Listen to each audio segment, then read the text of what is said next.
years, he became the minister of the temple in Harlem, Temple number 7. And shortly after that, he became the national spokesperson for the Honorable Elijah Muhammad. Now, at the time that he received these teachings of Islam, he did not know, did not realize that these teachings were not exactly what Islam was all about. And in order to show the difference, let me just tell the audience what true Islam is. Well, first of all, Islam means total submission to the will of Allah. A person who accepts this becomes a Muslim. The proper name for God is Allah, and the holy text of the Muslims is the Quran. And there are 5 basic beliefs that you must have. First of all, that there's no God but Allah, and Muhammad is last and final messenger. You must also pray 5 times a day, give 2.5% of your wealth in charity, and then you should also fast during the month of Ramadan. And as fate would have it, we are now trying to sight the new moon to begin the fasting of Ramadan at this very moment. Ramadan here will start either Saturday or Sunday. Then finally, we have the pilgrimage to Mecca, which comes in the last month of the Islamic calendar, which is the month of Hajj.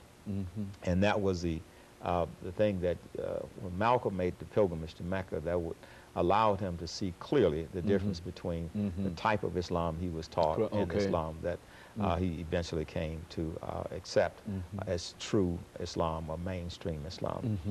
But as things developed, Malcolm became very popular. As a matter of fact, as early as 1958, he traveled abroad to Sudan, to Egypt, and to Turkey, and he had a chance to see true Islam as early as 1958. So when he came back, he had a different kind of perspective on Islam in contrast to what he had been taught by the Honorable Elijah Muhammad. So as things kept unraveling, people inside of the Nation of Islam became somewhat jealous of him. And they started taking his articles out of the Muhammad Speaks newspaper. And, you know, the jealousy and animosity started to develop. So eventually, they tried to figure out some way to get him out of the Nation of Islam. And the incident they used as a pretext of getting him out of the Nation of Islam was when President John F. Kennedy was assassinated on November 22nd, 1963.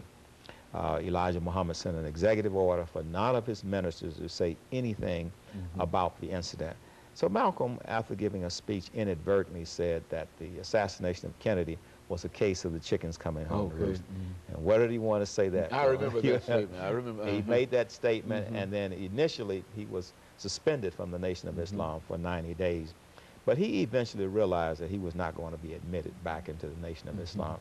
So he then went to the Islamic Center in Brooklyn, New York, and there at the Islamic Center, he became a true and proper Muslim. And once he converted in 1964, he then made arrangements to go to Mecca so that he could really see the entire Muslim world and travel throughout the Muslim world. And so the Malcolm that left the Nation of Islam in 1964, around March of 64, and the one that went to Mecca in April of 1964 was totally different from the Malcolm X that developed in terms of after his pilgrimage to Mecca in 1964. Very good. And I tell you, I think that this might be a good point to stop for this second commercial break, after which we can come back, and then you can sort of give us the information relative to the assassination and really the legacy. I think you gave us a lot of information dealing with the legacy of Marcus Garvey, and I'm sure that Malcolm has, certainly his legacy might not be as great as Marcus Garvey's legacy, but certainly he and I'm sure that you have a lot of information in reference to that legacy. And of course, let us take this second commercial break, and we'll be back with our audience following this second commercial break.